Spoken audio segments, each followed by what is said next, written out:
Hello guys, మనకి నిన్న Mumbai Indians versus Gujarat Titans match complete అయింది కదా. ఈ మ్యాచ్లో 20 రన్స్ తేడాతో ముంబై గెలిచింది. మరి దాని తర్వాత నెక్స్ట్ మ్యాచ్ వాళ్ళు ఆడాల్సింది ఎవరి మీద? పంజాబ్ కింగ్స్ మీద, అది కూడా అహ్మదాబాద్లో. మరి ఈ మ్యాచ్లో గెలిచే సినారీ ఎక్కువ వరకు ఉందంటే మెయిన్గా చెప్పాలంటే ముంబైకే ఓటేయచ్చు. సో దాని తర్వాత మరి ఒకవేళ కనుక ఈ మ్యాచ్లో ముంబై గెలిచిందంటే ఫైనల్లో ఆర్సీబీకి కొంచెం టఫ్ అయితే ఉండిద్ది. సో మరి ముంబై కప్పు కొట్టినా సరే ఆశ్చర్యపోవాల్సిన అవసరం లేదు. ఇప్పటివరకు చూసుకుంటే వాళ్ళు 5 times ట్రోఫీ కొట్టారు. మరి ఇటువైపు ఆర్సీబీ చూసుకుంటే ఇది 4th time అనుకుంటా ఫైనల్కి రావడం. సో మరి ఇటువంటి సినారీలో వీళ్ళు కనుక ఫైనల్కి వచ్చారంటే వీళ్ళని ఆపడం ఎవరి వల్ల కూడా కాదు. ఈవెన్ మనకి సిఎస్కే వల్ల కూడా వీళ్ళు ప్రైమ్ ఫామ్లో ఉన్నప్పుడు సిఎస్కే వల్లే అవ్వలేదు చాలాసార్లు. మరి ఇప్పుడు కనుక వీళ్ళు ఫైనల్కి వచ్చారు అంటే వీళ్ళని ఆపడం ఆర్సీబీ వల్ల అయ్యిద్ది అంటే అది కొంచెం కష్టమనే చెప్పాలి.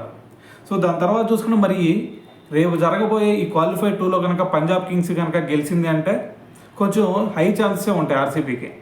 సో మరి దీని గురించే రీసెంట్గా మనకి అశ్విన్ కూడా మాట్లాడాడు. సో ఒకవేళ కనుక ఈ క్వాలిఫై 2లో కనుక మరి ముంబై ఇండియన్స్ గెలిచింది అంటే మరి ఆర్సీబీ కప్పు మీద కొంచెం ఆశలు వదిలేసుకోవచ్చు అని చెప్పేసి ఒక స్టేట్మెంట్ ఇచ్చాడు. సో ఇది కూడా వాస్తవం అనే చెప్పాలి. సో మరి ఇంత బేభత్సమైన ఫామ్లో ఉన్నారు వీళ్ళ ప్లేయర్స్ చూసుకుంటే. సో అఫ్కోర్స్ మనకి ఆర్సీబీ కూడా ఒక మంచి ఫామ్లోనే కనిపిస్తుంది. కానీ వీళ్ళ బౌలింగ్ అటాక్ వచ్చి మరి ముంబై ఇండియన్స్ బౌలింగ్ అటాక్తో మరి పోటీ పడగలిగిద్దా లేదా అనేది ఇక్కడ డౌట్ అనమాట. సో ఏదైనా సరే మరి ఫైనల్గా ఒకవేళ కనుక ముంబై ఇండియన్స్ ఫైనల్కి వస్తే మరి ఆర్సీబీ వర్సెస్ ముంబై ఇండియన్స్ మరి వీళ్ళిద్దరిలో ఎవరు గెలుస్తారు అనుకున్నారు అనేది కింద కామెంట్ చేయండి.